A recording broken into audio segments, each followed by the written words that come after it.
Ladies and gentlemen, welcome back to Entrepreneur Middle East. We're here live at GITEX giving you the latest exclusives and the best interviews. And with me up next is Abdel Azim. He's a co-founder of Nawy. Thank you so much for welcoming us here today. And how are you? I'm good. Thank you for having me. Perfect. Thank you so much for bringing us over here. We are looking forward to hearing a lot about Nawy today. So tell me, to kick off the interview, what is happening? What are you guys doing?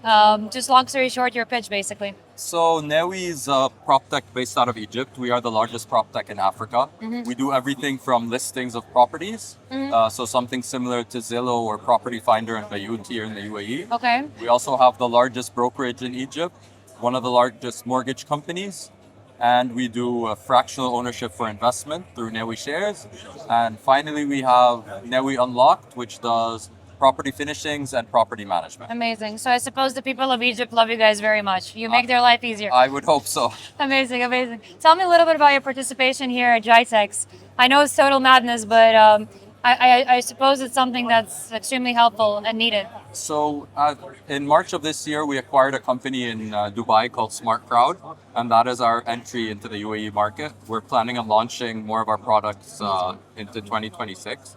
EAN Capital is one of our main investors and backers. So we had the opportunity to come and join GITEX, which, as you said, is absolutely crazy. So it's an opportunity for us to showcase some of our technology. We're showing our sales AI agents, which is kind of where we're going towards the future. Amazing. In addition to showcasing Smart Crowd going forward, and just an opportunity for us to get to know the market and have the market get a sneak peek of Nawy before we launch. Amazing. So what do you think is going to be the future of housing, the future of like investing in housing in general? So it's a lot of things, right? But fractional ownership is one of them. What we've seen in Egypt with our fractional ownership and as well with Smart Crowd is there are a lot of people who would love to invest in real estate, but they may not have the means to buy out some of these very niche or luxurious properties which make very good returns.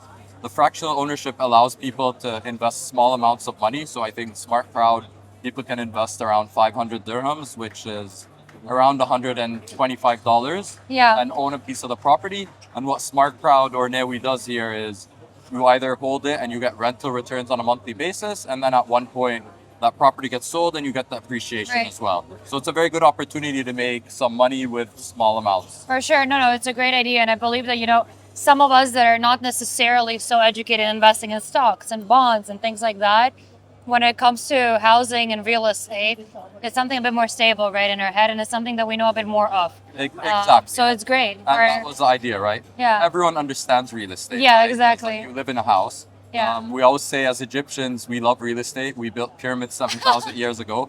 But in the Middle East, part of our culture is owning real estate, right? People always want to have a hold of real estate. And they understand it. When you fractionalize it, it becomes easier to buy, kind of like the stock market, with less of the up and down risk or the volatility that comes with it. Exactly. And honestly, since you're a teenager, when you earn your first big money, you think, okay, I'm going to buy a house. It's just such a natural thought process, right? And it's getting harder and harder to own it, right? Course. Property prices are going up, especially in a place like Dubai. Over the past few years, we've seen the prices, I think, maybe triple or quadruple. Exactly. So it's getting harder to afford, and this is a good opportunity to get into the investment space. No, it's great what you guys are doing, really. Now, before I finish the interview, I want you to pick at random a question card, read it out to the crowd. So this is going to be one of the tricky questions, right? Go for it. What's been your biggest personal growth moment on this journey? So for me, I'm naturally a very risk-averse person. I hate You risk. wouldn't be, you I hate them. risk. I absolutely hate risk. I love everything to be structured. Yet you're an entrepreneur. How does that work? That's exactly. I felt like a complete fish out of water. But what I've learned is if you have the grit and the willpower, it doesn't matter how difficult things are, because every time you get punched in the face, you get back up on your feet and figure out a way to move forward. I mean, the babies, when they start walking, right, they're gonna keep falling, but eventually you learn how to walk. So exactly, that's exactly how it is. Beautiful, beautiful. Thank you so much for this interview. We wish you the best of luck. Before we finish, one piece of advice for all young entrepreneurs out there. What would you tell them? I think, I'll go back to the grit, right? So the most important thing is never giving up. If grit goes much farther than being smart, it's about the grit and the hard work. Amazing, amazing. Such a pleasure meeting you, really. Best of luck, and we'll see you very soon. Thank you so much. Thanks.